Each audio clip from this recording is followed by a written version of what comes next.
Hometown Murder Tour is a true crime podcast for entertainment purposes only, assuming you find us entertaining. That being said, stories of violence, sexual assault, and other criminal acts will be discussed, using adult language. Consider this your warning.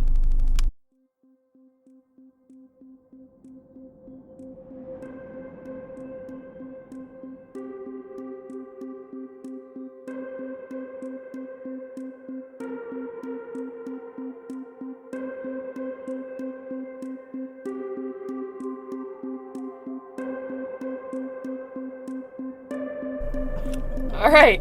Hey. Guys, we're gonna... Hi, first of all. Hey, Welcome to... Hometown Murder Tour. Yes. I'm Amy. I'm Sarah, and we are all aboard the struggle bus today. Yeah, we are. It took me... How many times did I forget my phone? And it was either in my pocket or in my hands. Out the door. Yeah. You couldn't say words. No. For a while. I mean, I already have that problem. Right. So it's going to be real ugly today. Yep. We're, But so we're doing it. We're going to do this. So, here we go. We've got another hometown murder for you today. We're going to cover. It's a biggie. It is a biggie. It's going to be a fun one. We'll tell you that here in a minute. As we like to do on these murder episodes, we want to read a review. Yes.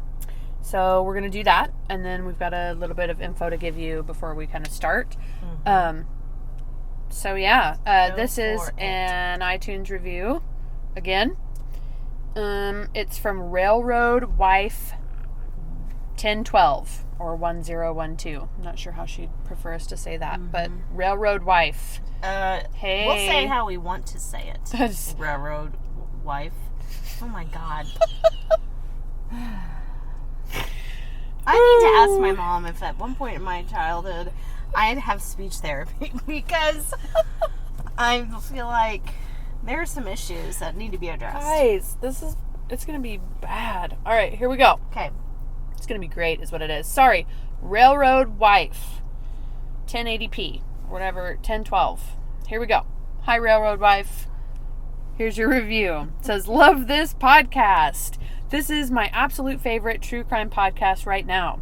The hosts have a good blend of humor and respect while talking about local cases. I'm telling every true crime fan I know about them.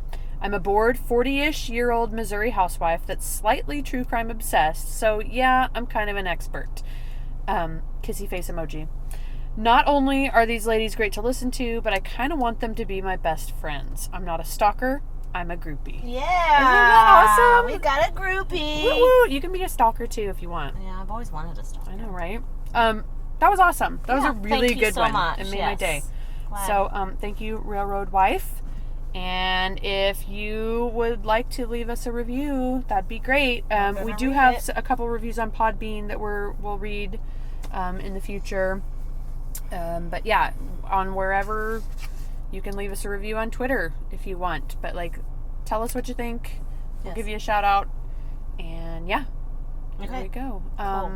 Before we start this one, you had I just had a little update. So my very, very, very dear friend, John, I grew up with him. But anyway, he kind of works in social work in different areas throughout his career. But so he sent me a text because at one point in the last case we did, the gutting case, we had asked the question where is he? Where is he? Is he in prison? Is he in a mental health facility? So this was the Cooper gutting case. So yeah, so this is what he wrote. So where is gutting? What's going on with that? Yeah. First of all, he did agree with us that, we're doctors, all of us, that he is not schizophrenic, but obviously he did have some sort of other mental break. And unfortunately, that is a lot of times people just grab that name. It's of like an the illness. go-to. Yes, well, there's that is schizophrenic. not what it is. Yeah. So we all agree on that. So he says states typically are required to have one state hospital, and depending what it falls under, there's an adult psychiatric hospital that has NGRI, not guilty by reason of insanity, and others that are in correctional system with mental health. Typically, they are sent there before trial to be evaluated for competency in...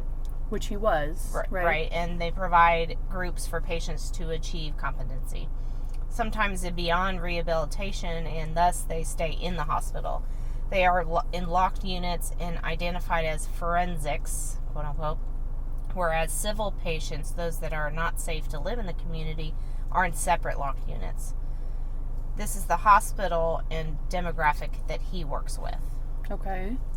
So he's in the process of like maybe possibly becoming competent for trial, right? It sounds like so he's in a group trying to get to be competent, but if he never gets that point, then he's like, how, like, it's sort of, he has like a cell, or what? Yeah, how like, do you describe it? Like it's their rooms that are locked, or locked up. Units. So he's not just like, I don't know, like, I guess right now I'm picturing it's like One Flew Over the Cuckoo's Nest, and he's just like playing checkers and that's what I'm trying to get better, or sure. I don't know. Like, all right. But there you go. There's some info. Interesting. Thank you. Thanks, to your friend, John. Love you.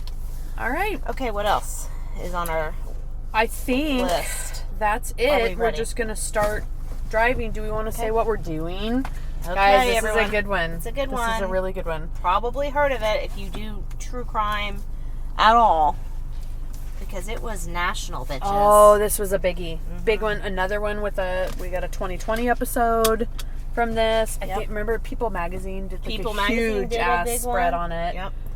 So we are doing the Stouty Antifreeze murders. The Antifreeze mom, you guys. We got this one today. So it's going to be a fun one. Yep. So what we're doing, this case, this is kind of an interesting one because there's two locations. So we're going to go to the first location first, because that makes sense. Yep. We are about facts and following the facts. So that means first murder. First is first, people. That's right. That's how we do this. So the first home where the murder happened is in the West Side neighborhood here in Springfield. So Sarah, that's your deal. Do you want to talk about that a little bit? So we are, it's kind of between Scenic and Chestnut Expressway. You may remember if you've listened to some of our past podcasts. Yeah, this was crazy when we're looking at it. This house is right in the same neighborhood down the street, almost as the cold case Shirley Rose. So we did that a few episodes ago, and it's really just up the street a ways. Yep. Same place. So yeah, this is what, north of Grand? Yes. Yeah. Okay. So this area, I mean, like right now we're driving by brand new apartments, but the most of this is an old neighborhood, very small, simple houses. Am I turning here? Yeah, I have the map, don't I? You do. Sorry. That's okay. Anyway, so it's not like it. Yes, it wasn't a wealthy neighborhood to start with.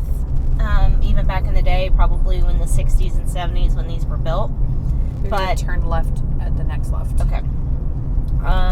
But now most of the houses, I shouldn't say most, a lot of the houses are not well kept. Right. It's kind of just a little bit of a rougher area. Yes.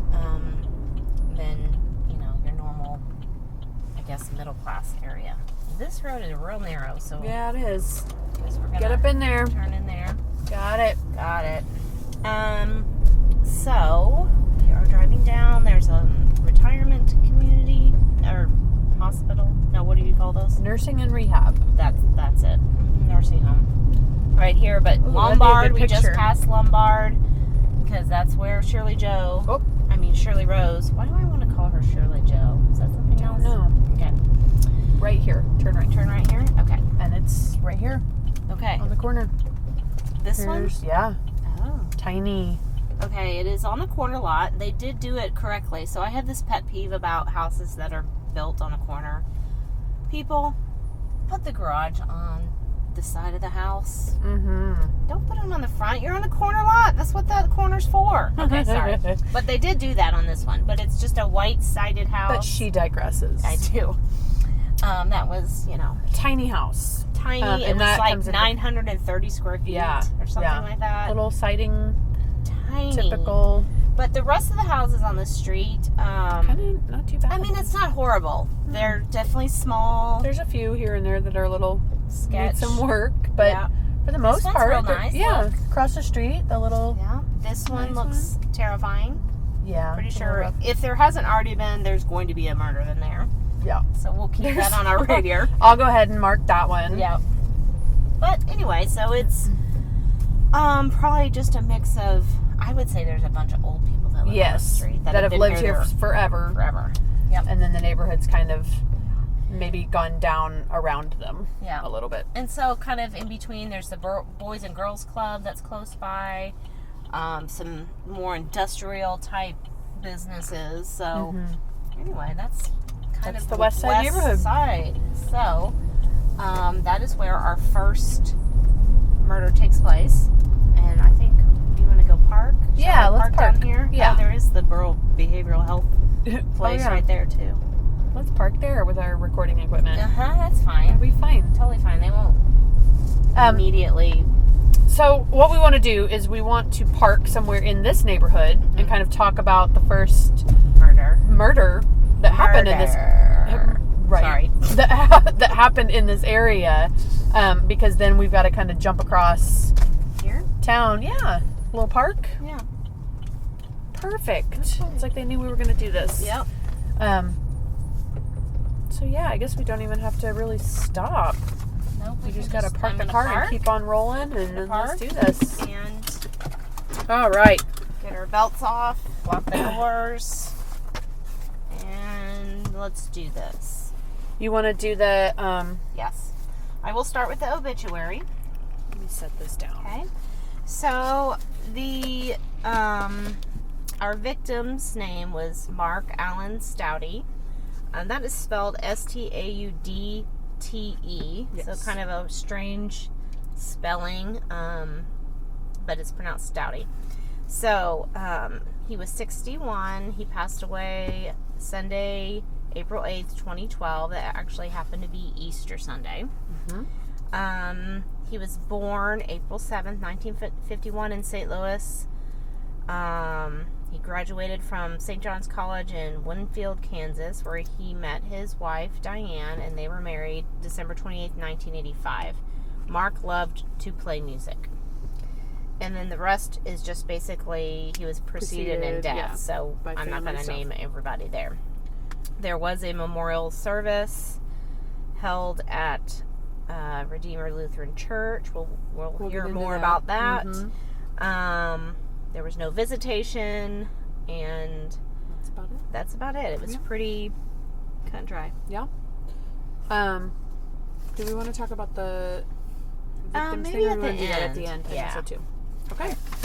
All right. So, should we talk about? Let's talk about the Stouty family in general. Yeah. Okay. Because they're all kind of involved in one way or another. Yeah. So our first victim, I guess, would be Mark. And so that's kind of why we read the obituary for him. But there's a whole family kind of involved. So we're just going to give you a little bit of information about the Stouty family, so you kind of know what we're getting into. For those of you that don't know, and even if you are familiar with this case, it's always nice to kind of refresh.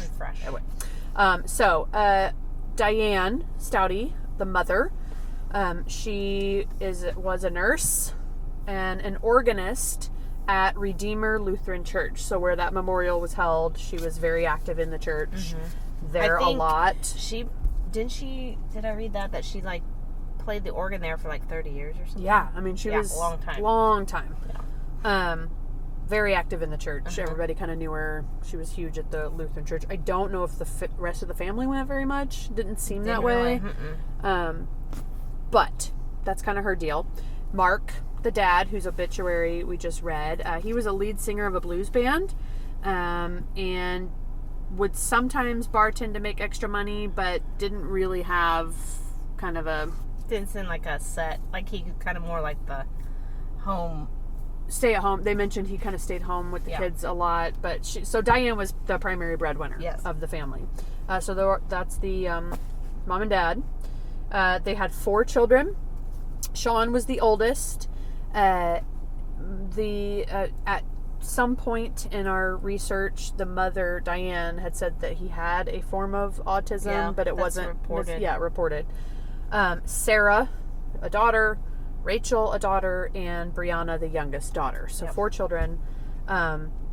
Overall, outside appearances, from what you'd ask people at the time, they seemed just kind of like anybody who knew them. They were just like a typical family who kind of did their thing, lived their lives, nothing out of the ordinary. Right. And then all 6 of them, the 4 children and the husband and wife, they lived in the house that we just drove by. A 3-bedroom, 1 bath. So tiny. 6 people in under 1,000 square even feet. For a even for a 3-bedroom, it looked tiny. I mean, it was tiny. That's just a little bit of info about the Stouty family. Okay. You want to get into the first? So the first murder here, death occurred, as I said, on Easter Sunday in 2012. So Diane returns from church, from the Easter services, and finds Mark dead in the home. So she calls 911, says he'd been sick with flu-like symptoms for a while, but didn't go to the doctor. So they get, they come and get him. They take him. Of course, they do. The coroner does the coroner examines him or whatever. So nothing really turned up that was out of the ordinary, except he did have a ring of blood around his mouth, but they just decided, based on his health, because he didn't take care of himself. It sounds like his brother even said in the 2020 thing, like, he was diabetic and didn't eat well and that kind of stuff. So sometimes stuff happens when you die. Like you don't know where, Right. Yeah. I mean, you fluids died. and whatnot. Exactly. And so it wasn't nothing like screamed, problem, oh my God, this is foul murder, play or whatever. Right. So there was no autopsy. He was cremated and ashes were scattered in the Springfield Lake, which I'm wondering, can you just do that? I mean, I think I know you have to technically get you can't, but people, do it all the time. I mean, I don't think you can go to a national park and dump ashes either, but people do it. Gotcha. Okay. It makes me wonder how many people are dumped in Springfield Lake. Yep. Also, some people literally were dumped in Springfield Lake. We'll get to that one at some point, guys. That's a case. Yeah. So ashes and actual dead bodies. Yep. Okay. That's why lakes. Don't do lakes, guys. Yeah. Don't. Never. Ever. So Diane has the memorial service at the church, and then she does end up getting a small life insurance policy, $20,000, and that's when she moves the family into a larger home, south. So we'll kind of head there, but that's kind of where we're at. There was just this unfortunate passing of Mark Stouty, and that was no kind one of it. thought anything no of one it. thought Other anything than of it. It was tragic, sad. Yep. So we will head to the house number 2. Okay. And we'll tell you more when we get there. All right. Hi, Amy. Hey, Sarah. Do you ever feel like you've got to have some hand-cut leather jewelry? Hell yeah, I do. I thought so. Well, boy, do I have something for you. What's that? Serendipity Designs. For real? For real. What's it called? Serendipity Designs. Okay. She's got a website. She's on Facebook. She's on the Instagram. You need to check her out. And I think you even get 10% off if you use the code MURDER. Hell yeah. At checkout. So go to serendipitydesigns.com and use the code MURDER for 10% off. How do you spell serendipitydesigns.com? SARAHNDIPITY designs.com. I'm there now. Okay, bye. Bye. And we're back. Okay, we are now at the second location. That was a jaunt. It was a jaunt. This is the Parkcrest neighborhood. So this is southwest, right? Yes. In Springfield. And so this is middle class. We've got some smaller houses, but then you can get in some of these streets that have bigger houses. When would you say these all kind of I would started say springing these were up? 80s. 80s? Yeah. Okay. Maybe late 70s, but 80s design for sure. Okay. And I remember growing up, there wasn't anything like, so we're kind of right past where Chesterfield Village is. That wasn't there. That was built like when I was in high school. So You're these gonna houses. turn up here, I think. Okay. Right. Yeah, left. Right. Left. Right. Or Right. left. Right. Okay.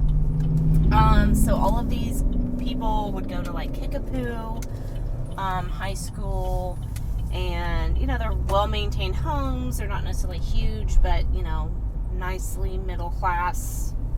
It should be up homes. here on our left pretty soon. So the house. Definitely She moved up. I want to say Right here. 16. Oh, Yep. yep. I'm not gonna say it. Ba-doop, boop, boop. Okay. There it is. So there's the house. Yep. And it's there. These houses are all pretty cookie cutter. They might have a different brick on them or a different siding on it. But I think this one, it was like 1,500 square feet. So got some more square footage, and of course they're down a body. Yes. So they've got extra room now. Yep. They're not sharing 6 people in one bathroom. Yep.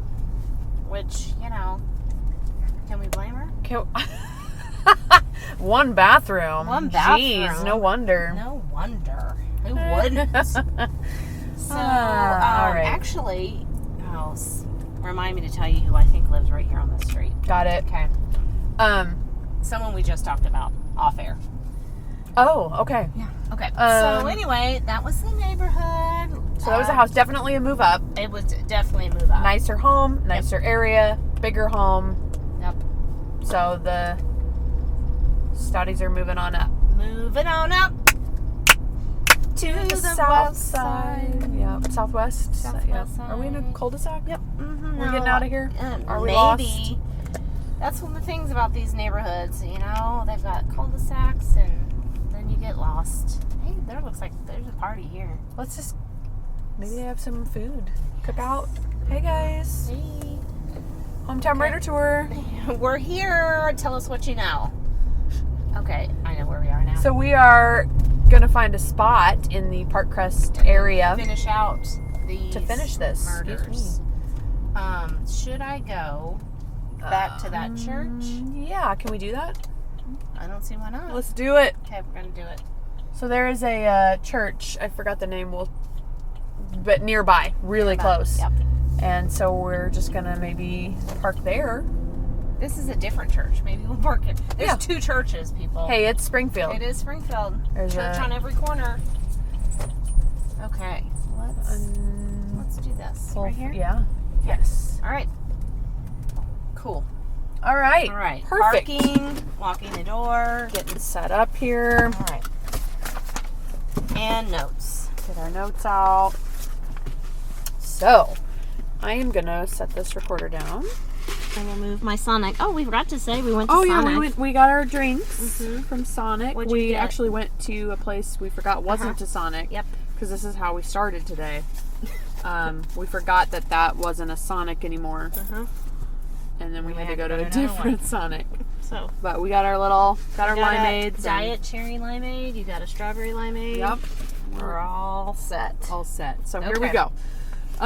After 5 months. Mark passed away on Easter Sunday, we're going to fast forward 5 months, right? So the family, they've moved into this new house that we just drove by. I mean, more fast forwarding, but it's only Not really, 5 right. months. We are slowly fast forwarding 5 months. 5 months later. So 5 months later, September of 2012, yet again, Diane come home from church to find her son, Sean, who I believe was like 26 at the time. He was curled up on the floor of his bedroom with no pulse. So she calls 911. Sound familiar? Coming home from church. Again, she tells police he'd been sick with flu-like symptoms for a week. That the night before, so that Saturday night, he had told her that he didn't feel well. He went to bed. She said, and I'm saying all she said, because like people, she said that she checked on him throughout the night. Like she's super concerned about Doubt it. And then once more before leaving for church that morning. She also mentions to the, I guess, police or whoever's there that he had a history of seizures as well. He was found with the same ring of blood around his mouth. But again, based on information from mom, based on what they saw, they didn't think it was foul play. Also, when like cops show up to a 911 call, it's not like they remember, oh, well, 5 months ago, you're the person who had the same. Well, like, these they're are in a just different house. Like, they don't know. This is just an accidental death. According, they actually did do an autopsy on this one, and there was nothing suspicious in the autopsy. So coroners ruled Sean's death due to prior medical issues based on things that Diane, his mother, had said that he had. Right. So, within 5 months, you have this family who's experienced 2 just all of a sudden deaths, and the reaction to people that knew this family was just, oh my God. I mean, just like they have the worst luck. This is how horrible. Like, that this poor family, bless their hearts, that whole thing, right? Mm-hmm. So no questions were really asked. Nobody really thought anything other than just this is tragic. Like, how can this, which shit happening? Like that does happen. It does happen, right? And so kind of the same thing. Nobody really thought anything was weird. At the time, like while this was happening, a neighbor across the street was actually the secretary at that church, the Redeemer Lutheran Church, where Diane Stouty was the organist and really involved. So the church secretary lived across the street and sees a coroner's van like at the house and is like, what the fuck? Like, holy shit. I'm sure that church secretary said, what the fuck? She was like, Jesus H. Christ. Yep. What the fuck? Holy fucking shit. Yep. Especially if you see this woman on the 2020 show, you could really see her saying Picture her these. saying that. Yeah. Holy fuck. Yeah. So she goes over afterwards to just like check, like, hey, how, like, oh my God, I saw there was a coroner's van. Like, is everything okay? What's happening? And Diane's reaction is just like, oh, my son died. And like, on no emotion. Right. On the 2020, she's like, they're like, oh, just like that? And she's like, yeah, just like that. Like, oh, I was doing the dishes. Like, oh, my son died. No emotion, super flat. And the neighbor was like, okay. So your son then? Like a mother who lost a son? You're just saying it like it is then? And then she also mentions, like, after that they weren't really an outgoing kind of family anyway when they moved into the neighborhood. But after this, she's like, I never even saw them get their mail. Like, we never saw them outside, ever. And didn't she say, like, one time she was going to come over, or she saw her in the garage? And the garage was open, and she's like, hey, neighbor. And she shuts the garage, as she's walking over. Like, okay, bye. Yeah. They obviously didn't want to talk to me. So they just got, like, even more reclusive after this and that. There was no funeral held for Sean. There was not even obituary posted. Nothing. So whereas she had asshole. Right? What a dick. Right. So she had the funeral, at least like a memorial service for her husband. Didn't for her son. An obituary, like but nothing for the son. Nothing. Zero. He was cremated. And in fact, in one of the, I think it was like a newsletter thing I was reading, some of Mark's relatives, so like her in-laws, they didn't even know about it. They found out from like other people that Sean, their nephew, was dead. That's so just awful. like nothing, no word, no anything. Just, oh, my son died. Clearly, she did not read books or anything about, hey, when you kill people, you have to Here's act how sad. to pretend. Yeah, right. Like, really stupid. So at this point, September of 2012. There's Diane, the mother, the eldest daughter, Sarah, who's 24, Rachel, the middle daughter, who's 22, and then the youngest daughter, who's like 10 or 11 around this time. So that's it. It's just like mom and the girls living their lives, closing the garage door when people wave at them for like... And now they have even more room. Yes, they do. Just saying. Even more room. Yeah. I don't know, though. 4 women, 1 house. We gotta thin that out. Yeah, we do, because it's gonna get rough. So that brings us to our next incident, which is going to be, so September 2012. It's now June of 2013. Right, so not even a year later. And we have here, this is where the shit hits the fan. Yep. Correct? This is Correct. You got this. So, June, guess who is getting sick? That's right, people. It's Sarah. So, Sarah, the oldest daughter, remember she's 24, she gets really sick. And they take her to the ER in serious condition. Her kidneys and other organs are completely shutting down, and her brain is hemorrhaging. So it Not looks real bad. Like, real bad. everybody, I think, just assumed she was probably going to die. Yeah, and again, it's just like, how can this be happening? Right. Like, yeah. In this family. Yeah. So, Diane's on Facebook. She's asking for prayers. People can't understand how much tragedy can hit one family. It's just so sad. So she does, like, at least learn how to pretend a little bit more with this one. You know, she's asking for prayers, and she's putting updates on Facebook and commenting on Sarah's status and how she's slowly recovering and all of this. But in the meantime, right? Here we go, people. The SPD gets an anonymous tip. Should I say who it is? Because that doesn't come out till later. Well, we'll just say it. Yeah.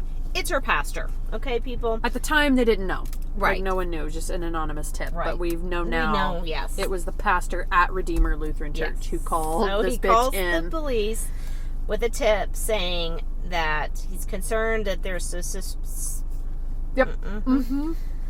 weird activity Pay-mate. going on. Penate. Chickapay. Going on with these deaths, and that Diane may be responsible. So he just, like, says it. Just comes out there and it's is like, hey, listen. you need to look at Diane, because she's not right. Yep. So the tipster mentioned Diane's lack of emotion when the husband died and thought it was odd, which, you know, they do say when people are in shock, you can't always... Right. But it, like, compounds. So that was, like, one odd thing Right. he noticed. And then got suspicious of Sean's death because she was even more emotionless. And then the final straw that made him call was the fact that Diane never told him that her daughter was about to die in the hospital, even though she was always at the church. Someone else at the church had to tell him about it. Right. So he's like, this is not normal. No. This is not, a woman does not lose her husband, her son, and then have her daughter at death's door and is, like, chill about it. Right. And not even telling her pastor, who she sees probably multiple times a day up at this church. Yep. Like, what the fuck? And you're at church.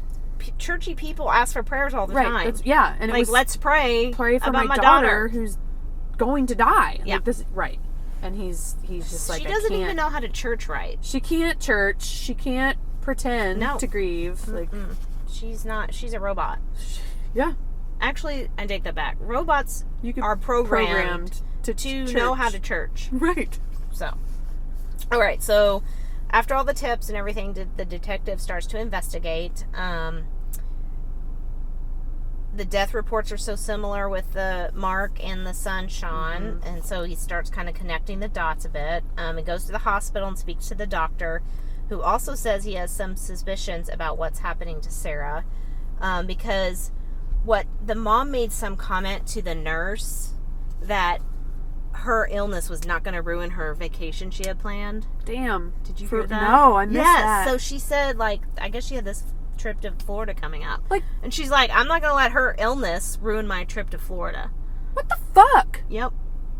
Like, again, now she doesn't know how to hospital. You can't. She doesn't know how to church. She doesn't know how to hospital. No. She doesn't know how. I don't like. Yeah. She doesn't know how to. Yeah, I don't even know. And so, her vacation. My vacation. Sorry. Gotta go to the beach.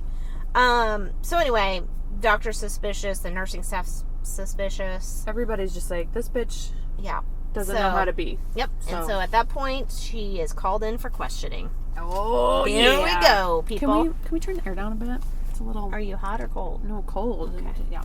Sorry. Got it. Down. The fan down. Thanks. Yeah, so here is where, so she's called in for questioning, and this is great. Like, this is so great. If you guys watch, you can get on YouTube and type in. It's the 2020. It's the 2020. I think the episode's called a family plot or the family plot or something. Yeah. Or just put But in antifreeze. yeah, antifreeze mom Missouri, and you can find it. But they have, you can watch the interrogation and the questioning and all that. So we're getting a lot of that from this, or we're getting most of this from that. Yes, got it. That's how that works. It's circular. It's yep. fine. And then some of it we're gonna just give quotes from it because it's just perfect. It's wonderful. So she's brought in for questioning at the Springfield PD, and she's first asked about her daughter, like, hey, your daughter, how's she doing? What's going on? Blah blah blah. And she talks about her condition, her circumstances, and in the video, she's just super nonchalant. Like, well, her kidneys are shutting down, and this is happening. And she mentions, it's kind of weird how she says it. She's like, I mean, how is she even living? I don't know. Like, how is she coming through? Right. I don't know. Because she's like, because I poisoned her. Because what the fuck? She should be dead, right? Yeah. So just the way she, describes her illnesses, but then is also like, I mean, I'm surprised that she's even alive, instead of she's probably actually thinking to herself, son of a bitch, I didn't do it enough. I didn't get, so that's kind of weird. Then she's asked about her husband's death. She talks about his health problems, some seizures and stuff goes into all her husband's health problems, and then her son's death is brought up, and she talks about seizures that he had, and that's kind of why he died. Again, all of this is very like, yep, that happened. Like, just telling you the facts. Well, and even at one part, like in the beginning, she's like, it's real. I kind of like cringe anytime I watch those like police interrogation ones, because it's like, you at this point we already knew she's guilty, so it's just weird to watch. And she's like almost like, not giddy, but like kind of giggles at one point. Yes. And just it was like, oh, gross. It's weird. You need to watch it, you guys. Yeah. Get up on YouTube and do it. Turn us off. No, just kidding. Don't. Listen to after this episode. So then the investigator, he turns and he starts asking her about her marriage. And this is where it's like, here we go, people. So we asked about her marriage. She says, well, to be honest, it wasn't a good marriage. He cheated. He drank. He wasn't a great guy. She kind of hinted at abuse. Yes, but didn't really go. And she's like, my kids probably wouldn't think so, or my kids would think it was, but I didn't. And just kind of, it was weird. She mentions that she still loved him to the investigator. But kind of goes on and on about how miserable the marriage was. Well, then the detective, and this is like classic way to do this, right? He kind of switches roles. Instead of asking questions, it's more of like he's sympathizing with her. He kind of sympathizes with her marriage, sympathizes with her struggles, how hard it must be, to be doing all this on your own, and yada yada yada. He even connects with her on like the Christianity level and says he's a believer himself. And he has this quote, which is great. Like, I don't even know like how you come up with that, but he says at one point, that quote, even the righteous reach a breaking point. Just to kind of give her like, you have permission, that you are a godly woman, but it's everybody breaks. So I thought that was great. So he kind of plays that. He then asks about Sarah and is like, how did this happen? Like, I've asked you how she's doing, but let's talk about like how she got into this position. And that's where she kind of starts to, she's like, well, I didn't do anything. I didn't have anything to do with it. But that's not what I asked. I know, right? So that's her first response. Is like, well, I didn't do anything, but I could have brought her in earlier. And she starts. I don't know what I could have done, but I could have brought her in. Called 911 sooner. Right. And she's like, I'm so horrible. Like, I could have brought her in. She was sick. She says her son Sean was suicidal and had suicidal tendencies, and she never did anything to help him. And she says several times, like, I'm horrible. I'm a horrible mother. I'm, just kind of woe is me kind of thing. And then out of nowhere, the detective says, well, now's your chance to tell me why this happened. Not how it happened, but why it happened. It's your chance to show some remorse. And then out of nowhere, like Yeah. legit out of nowhere, all Yeah. of a sudden it's just like light switch. I mean, he must have really had a good read on her that he could just jump from this kind of stuff and then be like, okay, you're ready to tell me what happened. Right. It's I really would love to watch the entire, because it's edited a little bit and cut and all that, but I would love to watch this whole thing because Well, was it it's only amazing. 2 hours, wasn't it? Didn't I read somewhere that it the was short. interview or whatever was 2 hours long? Yeah, and he left it part of it Yeah. to like come back. So she just like spilled the Yeah. beans. So he says, now's your chance to tell me why this happened. Now's your chance to show remorse. And here it is. You got this one? Here we go. The confession. So Diane, are these quotes? Yeah, these are, okay. yeah. I just didn't type up quotes. Gotcha. I was lazy. Okay, so this is literally what Diane says. To put it short and sweet, they were drinking antifreeze. I was so mad at them, I didn't want to take them in. So she says they were doing it. Yeah. Like, I knew they were drinking antifreeze, but I didn't. Right, like they chose to do it themselves. Chug a lug, all of them. Right. And the detective was like, you knew they were drinking it because you gave it to them. And Diane says, I didn't know what else to do. So there it is. Yep. And so she admits to giving them a couple of teaspoons of antifreeze for a couple of days. Mixed in Coke for Sean and Sarah and Gatorade for Mark.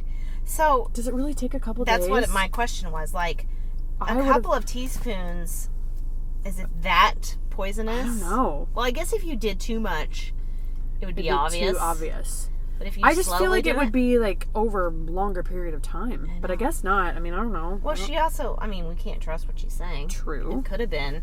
I mean, she said both for Mark and for Sean that they had been flu-like symptoms for a week. Right. So, probably doing it longer than that. So, for the motive, okay, according to her, so Mark, there really is no motive. The daughter later says, well, mom hated him. Right. So, like, okay. Bad marriage, I guess, is the motive for that. Right. But it's not as specific as when she gets to talk about Sean. She talks about specific, in the confession. So, this is what it was just like, oh my God, this woman. Yeah, what the fuck? Mom of the year, people. Right. So, this is according to her, Sean and Sarah never helped out or contributed. Sean was always interfering with everything she tried to do. Quote, and he was more than a pest. Yeah, because he says he's like he was annoying or he was a pest. And she's like, more than a pest. Yeah. And keep in mind, as far as we know, he was somewhere on the autistic spectrum. Right. He had special needs. So, way to be empathetic, bitch. Right? Jeez. And then Sarah had a ton of student loan debt. Actually, this Sarah does as well. So true that. This Amy does as well, too. Maybe I just need to go ahead and drink some antifreeze. Right. I don't know. So Sarah had a ton of student loan debt and no job, so she was going to have to pay it all. So basically, she didn't want to pay Sarah's student loans. Right. And I'm guessing, I can't remember for sure, but I don't think, neither one of them had a job. Is that correct? Right, correct. So they were 26 to 24 and at home. Yes. Still living at home. And she's like... Apparently they didn't contribute anything. They were lazy, blah, blah, blah. Which, be mad about that. Yeah. But damn. Don't poison him. Right. So, and of course, during the entire interview, again, just this flat affect throughout the whole interview. Like, she didn't show any emotion. Mm-hmm. It was just kind of matter of fact. Even when she says she regrets doing it, it was like... I regret it. I regret doing it, but... Mm-hmm. But I guess I'm a horrible... Right? He never... Right. Picked his towels up off the floor, so... Yep, so antifreeze. Damn. Yeah. Okay, so... You go. There's more. During this time, they searched the home, because, they can. They talk about and show on the 2020, the house is in... It is a disaster. Yeah, it's disgusting. It is. Super messy, unorganized, out of control. Things this is everywhere. Not a home with their shit together. No. At all. Nobody had their shit together. Mm-mm. No, not a one person. Nope. In that house Nobody had their shit together. Mm-mm. So while they're searching the home, they go into the garage, and there you go, right on a workbench, there's a bottle of antifreeze And next to the antifreeze, there's Coca-Cola, just sitting there like bottles of Coke, little. Here you go. Just right there, ready to go. Make your own cocktail. So make your It was like their bar cart. Yeah, there was their bar right there in their garage. I'm gonna add antifreeze to my bar cart. Yeah, it is a pretty color. They have tasteless. We'll talk about that here in a minute. So while they're searching the home, they find a diary from the other daughter, Rachel. So remember, Sarah is the daughter that's like hanging on for dear life in the hospital. Rachel, 22 years old, they find her diary. Okay? You guys, listen to this. You guys. Okay, so they like flip through the diary, as investigators are wont to do. And there's an entry written a year before Mark's death. So he died Easter of 2012. This is June of 2011. And here's what it says. Are you ready? I'm ready. Okay. This is in Rachel, the daughter's diary. It says, "It's sad when I realize how my father will pass on in the next 2 months. Sean, my brother, will move on shortly after. It will be tough getting used to the changes, but everything will work out." Huh. Yeah, interesting. Okay. So a year before dad dies, daughter's saying, "Sad when I think about how my dad's going to die pretty soon and how my brother Sean, who's also dead now, is going to die shortly after. It'll all work out." Yeah. Ding, ding, ding, ding, ding. Yeah. So they go ahead and call Rachel in, the daughter, right? Because they're like, "All right, let's talk about what's happening with this." Yep. So again, her interview at the police station is also on the 2020. So again, you guys gotta watch this. Gotta watch it. So Rachel's in there. She kind of acts confused and shocked when given the news about her mom. Like, what? I had no idea. Said she did this. Yeah. Brings up the fact that her mom had books about. Well, she was like, "Well, as a matter of fact, now that you say that my mom did this, she did have some weird books around, like about poisonous plants, and she's talked about cyanide." She's just like real quick to just throw that shit under the bus. Like, real quick. Yep. Here, Mom, here's a bus. I'm going to put you on it. Right. So, you know, again, she's putting it all on the mom. When she is shown the diary with her entry in it, she first claims it was about a bad dream she had about them dying. Bullshit! And then she ends up cracking right away, and it all comes out. So these women have no... They don't hold out. No, they do not. Just like, but did you do it? No. But did you? Yes. I did. That's all it took, really. That was it. So she says that her mom brought up the idea, but she and her mom planned to do it together, and that they researched ways to make it happen. So they looked on their computers over all these searches for they didn't suffocation, clear that cache out. No, they did not. They are dummies. They don't know how to computer. No. They hospital. They don't know how to hospital. They don't know how to church. No. They don't know how to diary. No. Don't put that shit. You net people. Guys. Advice number 1. Don't ever write anything down. Just think it. Yeah, think it. Keep no bottle it up. Writing it down. So stupid. All right. This was great. They even researched witchcraft. Right. Like, yeah. Okay. They're going to like hex them to death or something. I don't know. Yes. So they decided antifreeze because it was easy to get and easy to digest. So there apparently there's different types of antifreeze. Yes. And so they specifically ordered some online because the kinds you can buy in the store have a taste that's added to it specifically. So, I don't know, you can't poison people. Right. So they ordered it online. They got an odorless, flavorless, they researched, they found out it takes time. It's not something that happens right away. I found in one of the newsletter things about the Stouties, they had like the symptoms of antifreeze. Yeah.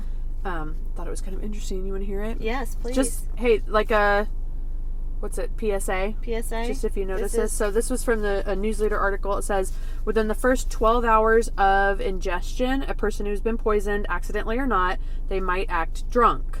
The central nervous system, I guess, starts to slow down. Sorry, it's cut off a little bit. The harmful compound in antifreeze is ethylene glycol, which is sweet tasting and odorless substance that's used in a variety of mechanical processes, blah, blah, blah.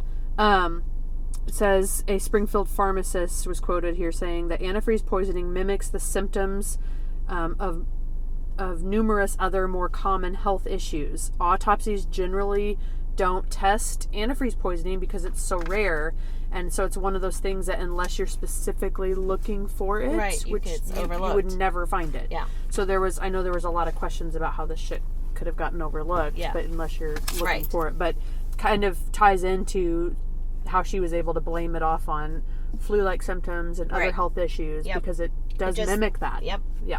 Anyway. And the blood around the mouth, which we mentioned both Mark and Sean had, again, like you said, it could have been just from dying, anything, but that actually is a telltale sign of antifreeze, but because they didn't know they were looking at that. Right. And didn't put especially it together. With Sean saying, well, he's had seizures before. It could have been something. Right. Yep. Anyway. Anywho. So they researched, they did their Googling. I mean, they sort of. Right. So, supposedly the plan was just to kill the dad, but Sean then was added, quote, to the list. Because he was irritating. She argued to put him in assisted living, but Mom said no. So I guess she's saying that Rachel is saying, we don't have to kill him. Let's put him in assisted living. Let's just get him out of here. Yeah. Right. Nope. She just wanted him gone.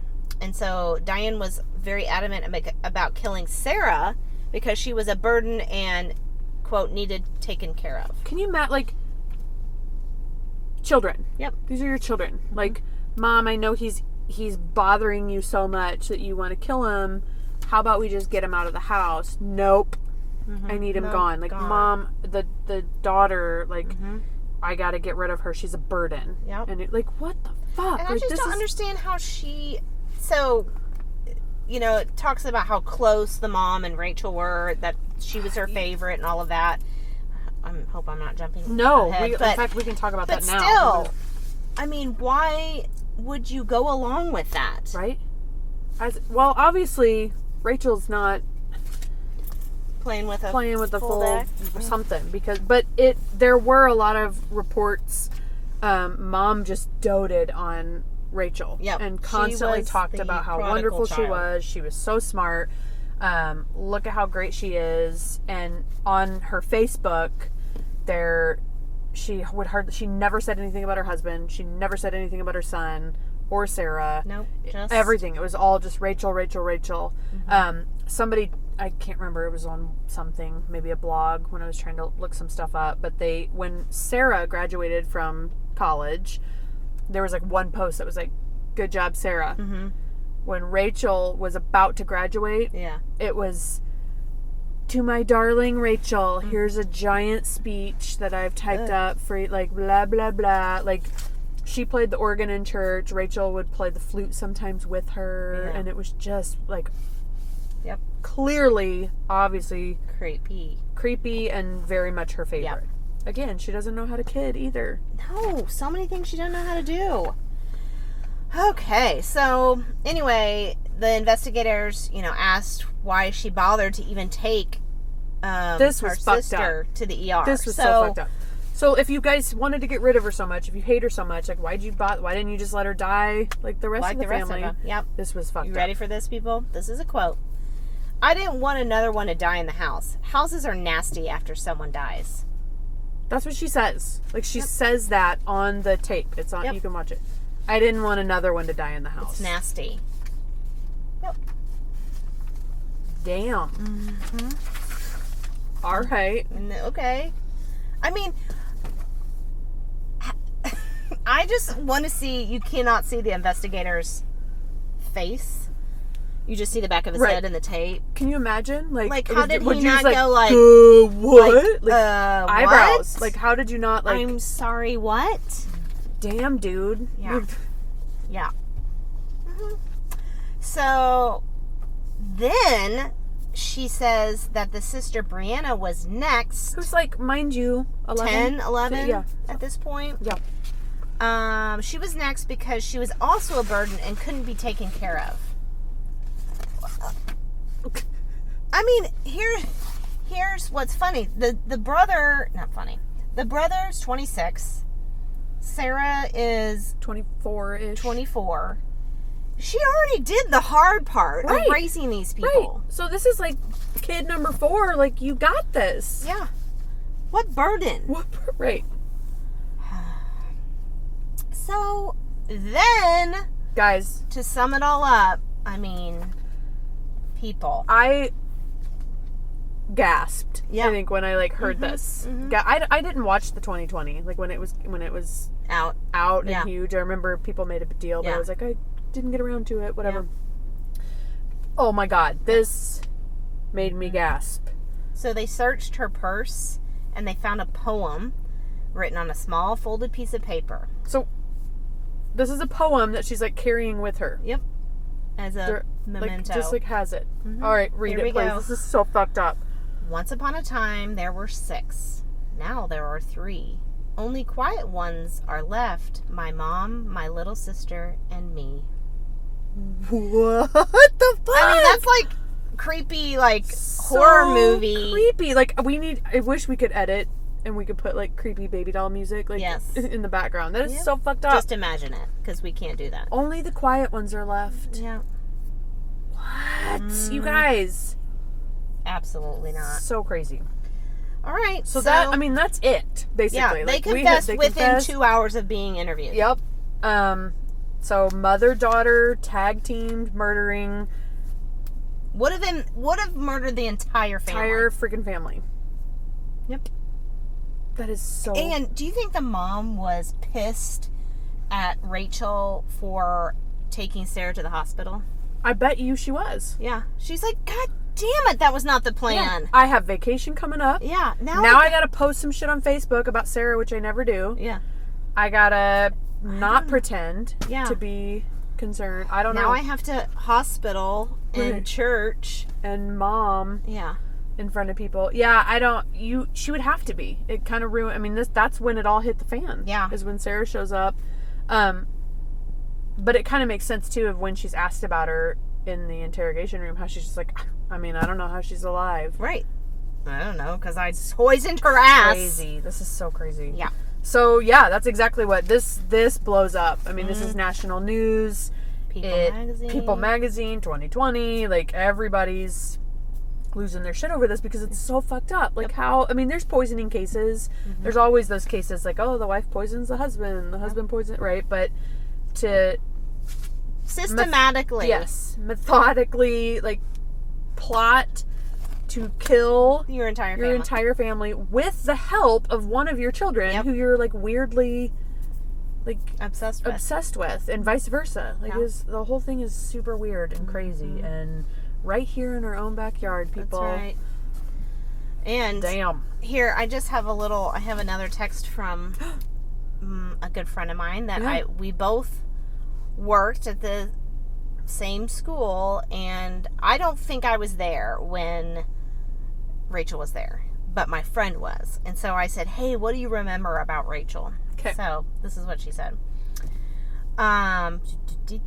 She said, I remember Rachel as being very quiet at first, but when you would talk to her, she was more mature acting than most of her fellow students, and kind of had a sarcastic, cynical view of the world.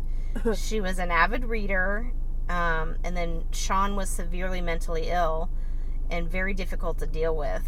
And then she said must have been hard to have kids know that was your brother. So she's the perspective of people knowing that her brother had these issues. Yes. And so maybe that's why she was withdrawn or whatever. But anyway, that was her perspective of her. Interesting. Yep. Cool. Yeah. Yeah. Thanks, Brenda. Thanks. Mm-hmm. So yeah, super fucked up. The only thing we really have left is just what happened to them. Yep. And it's pretty cut and dry. Yeah, there was not a lot of bullshit. Well, there wasn't really a trial. No, because they pled guilty. So Rachel, the daughter, she makes a plea deal. She again all about throwing mom under that bus. She agrees. She's like, if it does go to trial, I'll testify against my mom. Yep. Let's all get right. this. Okay. It didn't go to trial. She gets 2 consecutive life sentences plus 20 years. She, however, could be eligible for parole when she's 65. Mm-hmm. So we'll see on that. And then Diane pleads an Alford plea, which means you acknowledge prosecutors have enough evidence to convict without admitting guilt. And so she's sentenced to life in prison without parole. Bye. Bye. In the trial, there's some video of that. Sarah, who survives. First of all, Sarah, she makes it. She survives. She had to learn how to walk. She had to learn how to talk again. She still has some cognitive issues and some speech issues. She's as of like one of the articles I read from 2016, she was in had a guardian. It looked like she lives in a residential facility. So I think she still needs some assistance. At one point, she speaks in the courtroom. Gets up and reads a letter. And even talks about how she forgives her family. She doesn't consider them family, but she forgives them for what they did. And the whole fucking time, her mother never even looks at her. Never even turns her face. Never looks. Just sits there stone cold, expressionless the whole fucking time. Can you imagine? Rachel, I think at one point she even reads a letter. Apologizing, is crying. She's crying at least. Has emotion. But shit. Yep. The youngest daughter was never harmed. They didn't get to her. I mean, physically. Physically, how fucked right? up is she? Yeah. And who knows, in that house, all but yeah. But she was not given antifreeze. Right. And she as of a 2016 article had been placed in foster care. Yeah. So that's the saddest part right there. Yep. So yeah, guys, this is a good one. This was it. Antifreeze mom. Yep, look it up. Look it up, guys. There's a lot of more stuff out there that you might find interesting. Yes. But that's pretty much it. All right. Yeah. We didn't write down our little signing off thing, so we're just going to do this on the fly. Uh-oh. Okay, you can email us 417hmt@gmail.com. We're on Instagram at Hometown Murder Tour. And so follow us there. That's my newest little baby. Yes. And we post different content. Mostly. Yeah. Sarah posts a lot of stuff there and info. So get on Instagram, find us, and follow us there. Yep. And then we're on Twitter. At Murder Tour on Twitter. Do that. And all the places you're listening to us. Do that. We're on iTunes, Google Play Music, Podbean, of course. We're gonna look into Spotify situation. We don't know about that yet, but I think there's Pocket Casts and Castbox, and you guys are finding places that we don't even know exist to listen to us. So keep doing that. The dark web. The dark web. And rate us. Rate and review. Tell your friends. Review. Yeah. Share with your friends. Even if you don't know if they like true crime, make them listen anyway. Yeah. Be like, hey, it's hometown. It's Springfield. If you're from this area, for sure, you should. But even if you're not, we appreciate you listening. Yes. Thank you. Thank you. We're having a blast, and we're glad you're along for the ride. Literally. I did that. That was not an accident. Good job. Yep. All right. Okay. Bye, guys. Okay, bye.